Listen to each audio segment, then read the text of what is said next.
구약 성경 전체를 관통하는 약속이 세 가지가 있습니다. 이 세 가지 언약을 기억하시면 구약 성경 전체가 한눈에 들어옵니다. 첫 번째 언약은 아브라함 언약입니다. 창세기 12장에서 하나님께서 아브라함을 처음 부르시면서 약속을 주십니다. 내가 너로 큰 민족을 이루고 그 민족을 통해서 모든 민족을 축복하겠다라고 약속하셨습니다. 이 약속은 아브라함의 후손인 이스라엘 민족의 형성을 통해서 성취되었습니다. 두 번째 언약은 모세 언약입니다. 출애굽기 19장에서 하나님께서 모세를 통해서 이스라엘 족속에게 약속을 주십니다. 너희는 모든 민족 중에서 나에게 제사장 나라가 되고 거룩한 백성이 될 것이다 라고 약속하셨습니다. 이 약속은요, 구약 성경 전체를 관통하는 이스라엘 민족의 정체성이 되었습니다. 이후에 모든 구약 성경과 구약의 선지서는요, 이스라엘이 하나님의 거룩한 백성이다라는 이 사실 위에 기록되었기 때문입니다. 세 번째 약속은 다윗 언약입니다. 사무엘하 7장에서 하나님께서 다윗 왕에게 놀라운 약속을 주십니다. 내 집과 내 나라와 내 왕위가 영원히 견고할 것이다 라고 약속하셨습니다. 이 약속은요, 다윗 왕가를 향한 약속이기도 하지만 궁극적으로는 다윗의 후손으로 오시는 예수님을 향한 약속입니다.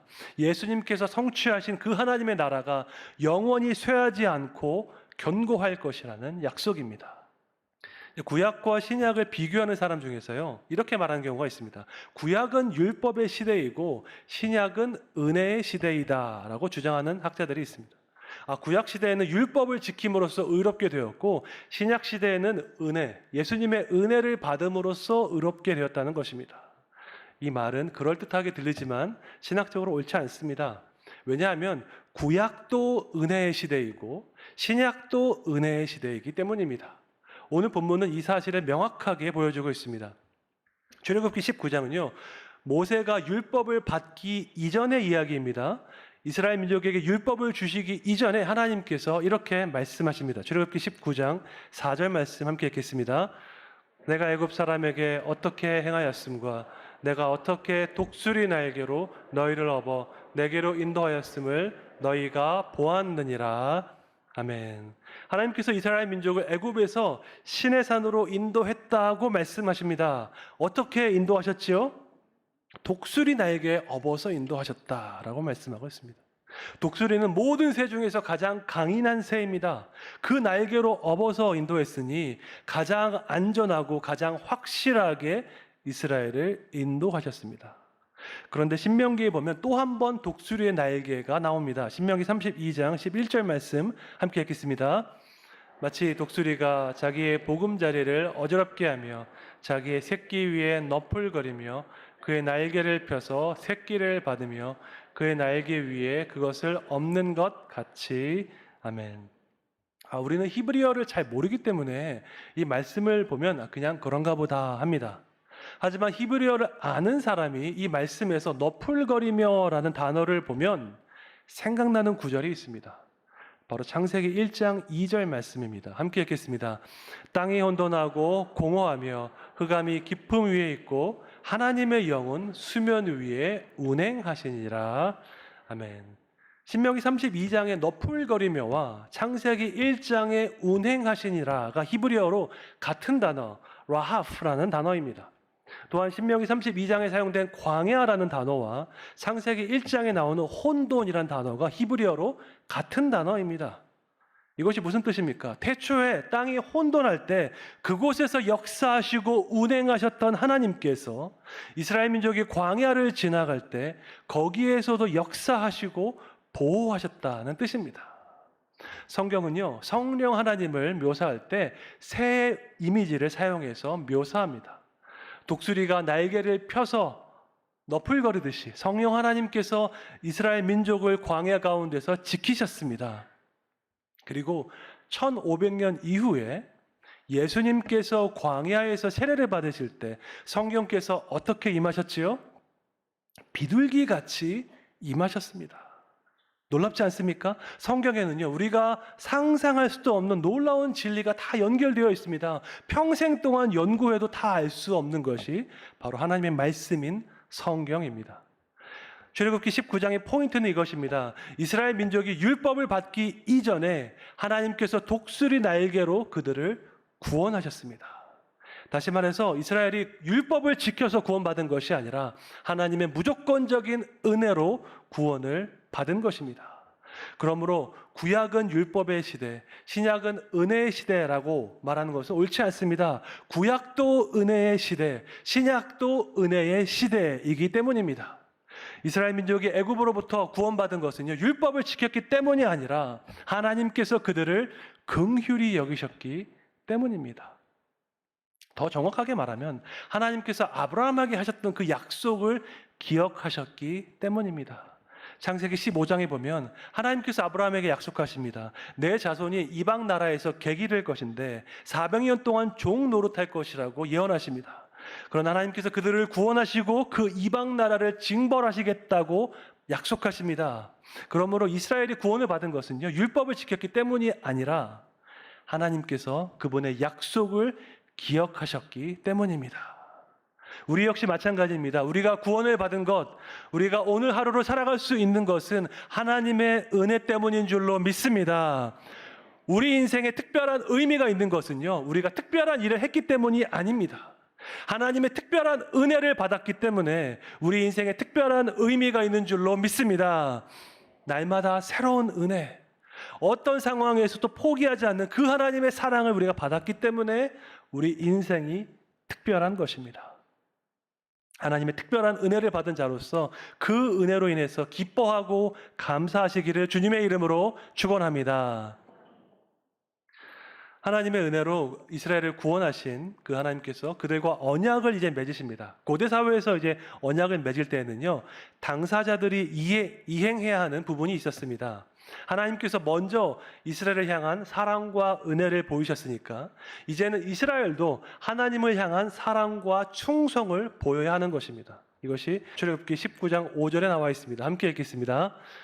세상 다 내게 속하였나니 너희가 내 말을 잘 듣고 내 언약을 지키면 너희는 모든 민족 중에서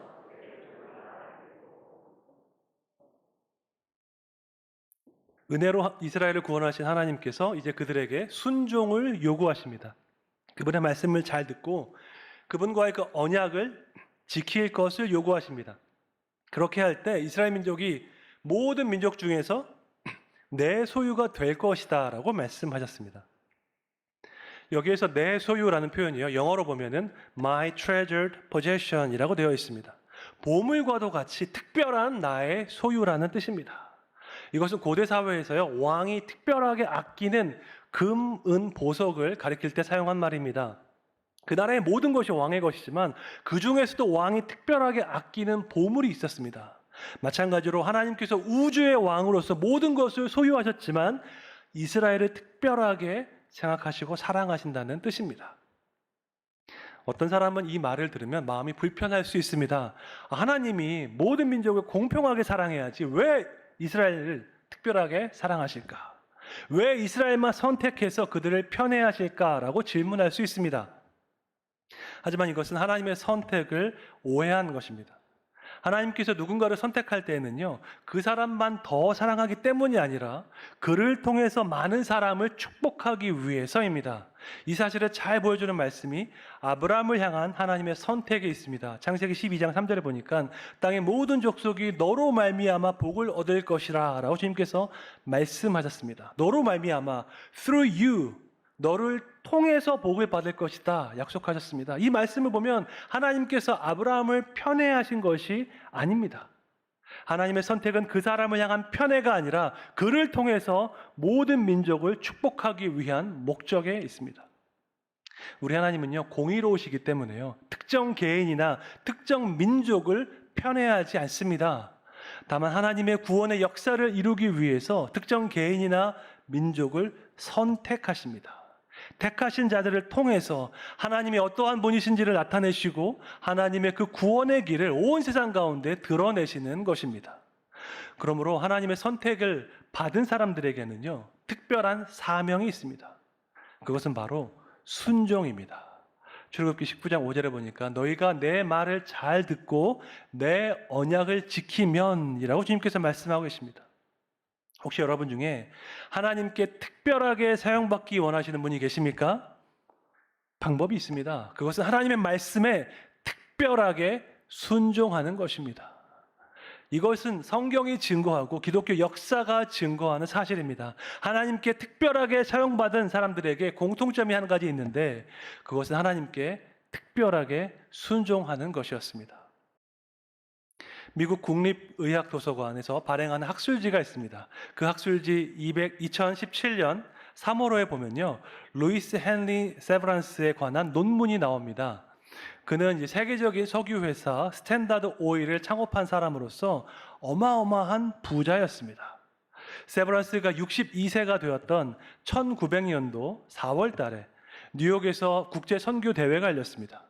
그 선교 대회에서 당시 조선에서 의료 선교를 하던 올리버 에이비슨 박사가 연설을 했습니다.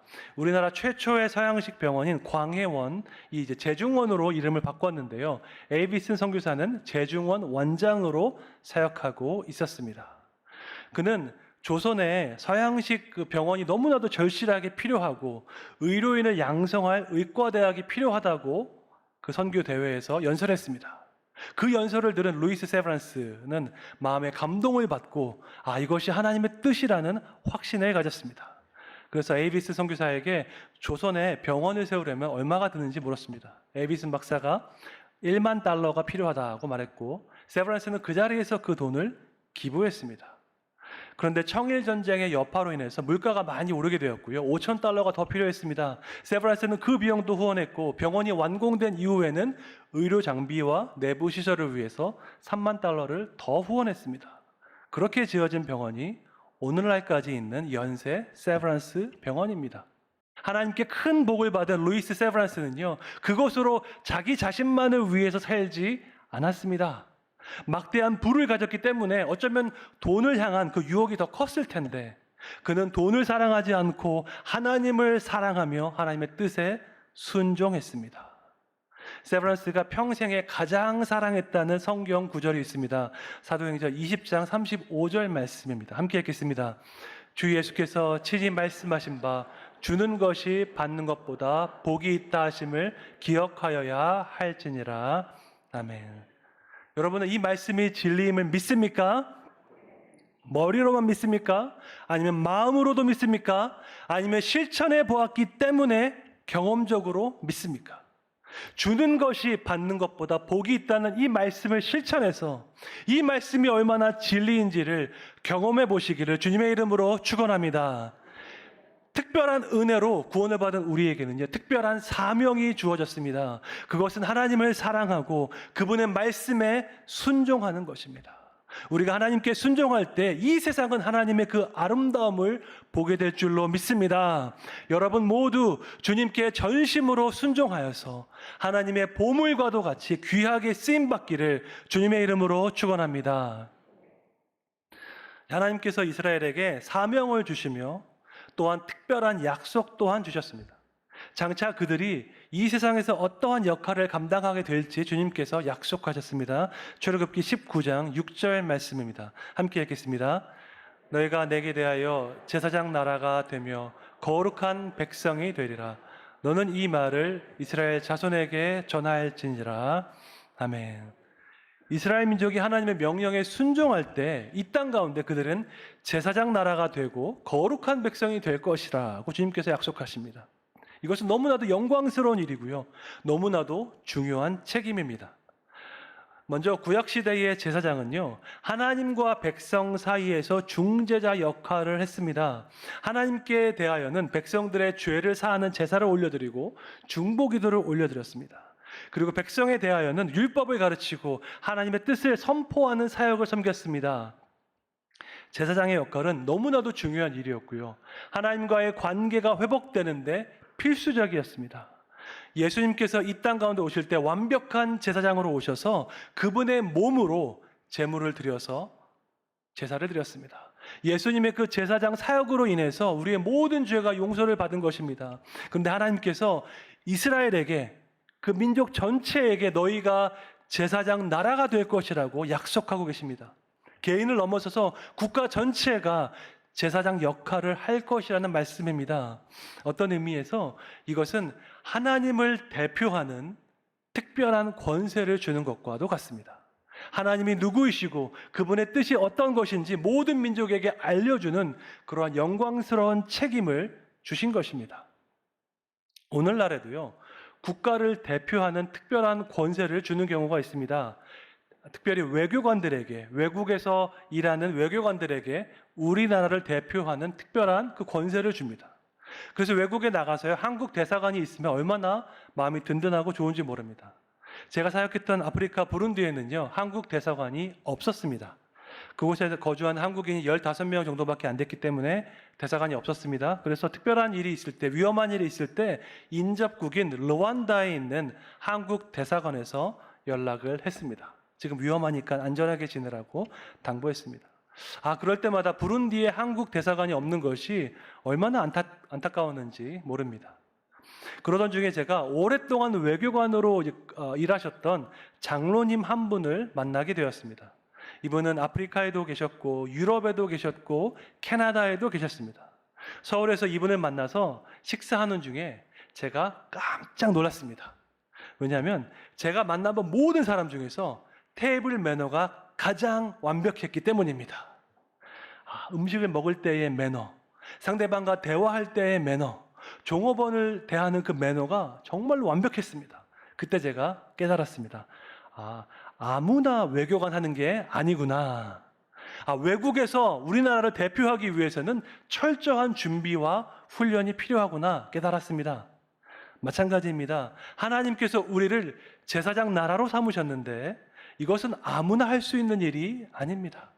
하나님을 알지 못하는 세상에서 하나님이 어떠한 분이신지 대표하는 것이기 때문입니다. 우리의 말과 행동, 아주 작은 부분까지도 신중하고 주의해야 할 줄로 믿습니다. 세상은요, 우리를 통해서 하나님이 어떠한 분이신지 인식하기 때문입니다. 우리가 교회 안에서 할 수 없는 그 말들이 있죠. 교회 안에서 할 수 없는 말은요, 교회 밖에서도 절대로 해서는 안 됩니다. 교회 안에서의 삶과 교회 바깥에서의 삶이 일치할 때 그때 우리는 세상에서 빛과 소금으로 살아갈 수 있습니다. 제사장에게 또 다른 중요한 사명이 있는데 그것은 바로 중보기도입니다. 제사장은 백성들을 위해서 기도하는 중요한 책임을 받은 사람이기 때문입니다. 두 번째로 하나님은 우리가 거룩한 백성이 될 것이라고 약속하셨습니다. 여러분, 거룩은요, 하나님의 중요한 속성입니다. 이 세상 모든 만물과 구별되는 하나님의 완전한 영광을 한 단어로 성경은 거룩이라고 말하고 있습니다. 그래서 요한계시록 4장에 보면 천국 보좌에서 천사들이 하나님을 찬양할 때 하는 말이 거룩하다, 거룩하다, 거룩하다입니다. 그런데 그 거룩하신 하나님께서 이스라엘 민족을 향해서 이렇게 말씀하십니다. 너희는 거룩한 백성이 될 것이다. 이 말씀은 어떤 의미일까요? 히브리어로 거룩이요, 카도시인데요. 여기는 크게 두 가지 의미가 있습니다. 첫째로 죄와 악으로부터의 분리라는 뜻이 있고요. 둘째로 특별한 목적을 위한 구별이라는 뜻이 있습니다. 죄 없이 깨끗하고 순결한 것을 말할 때 우리가 카도시라고 말합니다. 또한 하나님의 특별한 목적을 위해서 무언가를 구별할 때에도 우리는 카도시라고 말합니다. 하나님께서 너희는 거룩한 백성이 될 것이다 하실 때에는 이 두 가지 모두를 포함한 것입니다. 깨끗하고 순결한 상태인 동시에 하나님의 특별한 목적을 위해서 구별되었다는 것을 뜻합니다. 하나님께서 우리를 보실 때요, 거룩한 하나님의 백성이 되는 그 꿈을 가지고 우리를 보십니다. 그리스도의 보혈로 정결케 되어서 우리가 정직한 마음으로 살아갈 것을 보십니다. 하나님의 목적을 위해서 구별되어서 온전하게 주님께 헌신되어서 살아가는 그 모습을 미리 보십니다. 비록 지금 우리의 모습은 많이 부족하지만 하나님은 우리가 거룩한 백성이 되어서 하나님 나라를 위해서 귀하게 헌신할 것을 미리 바라보는 꿈을 가지고 계십니다. 우리 인생은 너무나도 짧고 우리가 평생 동안 이룰 수 있는 것이 그렇게 크지 않습니다. 하지만 좋은 소식은요, 하나님께서 그분의 특별한 구원 역사를 위하여서 우리 인생을 사용하기 원하신다는 것입니다. 여기에 바로 우리 인생에 특별한 의미가 있습니다. 우리 인생의 의미는요, 절대로 내 안에서 스스로 발견할 수 없습니다. 나 자신을 세상의 중심에 놓고 보면요, 아무리 봐도 그 의미를 말할 수가 없습니다. 그래서 현대 사회, 포스트 모던 사회에서는요, 허무주의와 비관주의가 가득합니다. 나 자신을 중심으로 보니까요, 인생의 의미를 말할 수 없기 때문입니다. 그러니까 말하는 것이 그냥 지금 이 순간을 즐기며 살자. 오늘 하루 행복하게 욜로 그렇게 살자 말하는 것입니다. 저는 그 단어들을 들을 때마다 그 안에 숨어있는 허무주의와 비관주의를 느낍니다. 그저 주말에 맛집에 가고 분기별로 해외여행 가는 것으로 우리가 행복할 수 없습니다. 왜냐하면 인간은요, 단지 맛있는 음식을 위해서 사는 존재가 아니기 때문입니다. 모든 사람에게는 내가 왜 살아야 하는지 그 인생의 의미와 목적을 알고 싶은 소원이 있습니다. 그 소원은 우리를 창조하시고 우리를 구원하신 하나님의 뜻 안에서 발견되는 줄로 믿습니다. 내 인생의 의미는 내가 속한 그 스토리 안에서 발견되는 것입니다. 이것이 바로 메타 내러티브의 힘입니다. 비록 우리 인생은 짧고 유한하지만 하나님 나라의 영원한 그 구원 이야기 안에 속했다면 그 안에서 내 인생에는 특별한 의미가 있는 것입니다. 하나님의 거룩한 백성으로 살아가기 원하십니까? 그렇다면 여러분 자신을 구별하여 드리면 됩니다. 여러분의 시간을 구별하여 하나님께 드리면 됩니다. 여러분의 재정을 구별하여서 하나님께 드리면 됩니다. 그냥 드리는 것이 아니라요, 구별하여서 드리는 것입니다. 나에게 일주일이란 시간이 있지만 그 중에서 주일을 거룩하게 구별하여서 하나님께 드리는 것입니다. 나에게 월급이란 돈이 있지만 그 중에서 11조를 거룩하게 구별하여서 하나님께 드리는 것입니다. 특별한 목적을 위해서 구별하여 드리는 것이 바로 거룩한 백성의 삶이기 때문입니다. 국제 웩 선교회를 설립한 C.T. 스터드는 이런 말을 했습니다. 오직 한 번뿐인 인생 속히 지나가리라.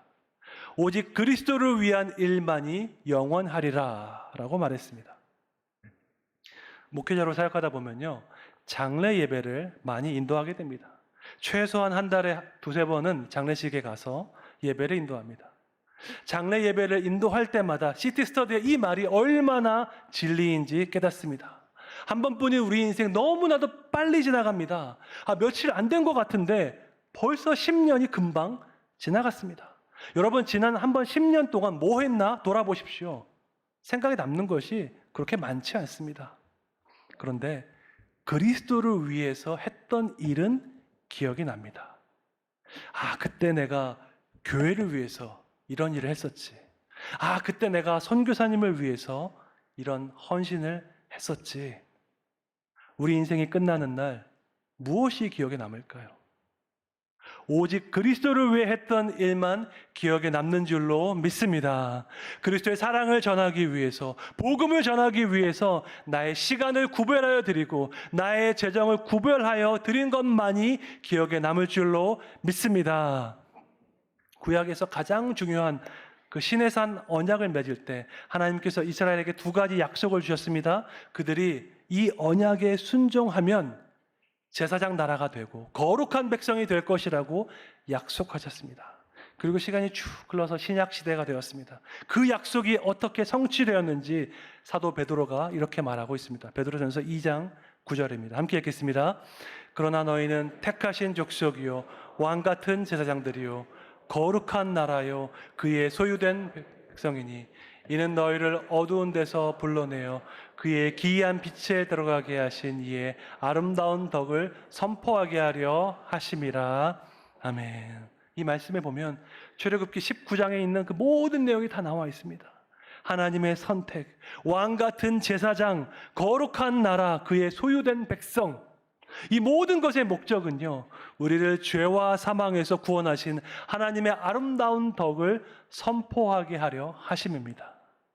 하나님의 특별한 은혜를 받은 자로서 그분의 특별한 사명인 선교에 헌신하여서 저 천국에서 영원토록 별과 같이 빛나는 존귀한 인생이 되시기를 주님의 이름으로 축원합니다.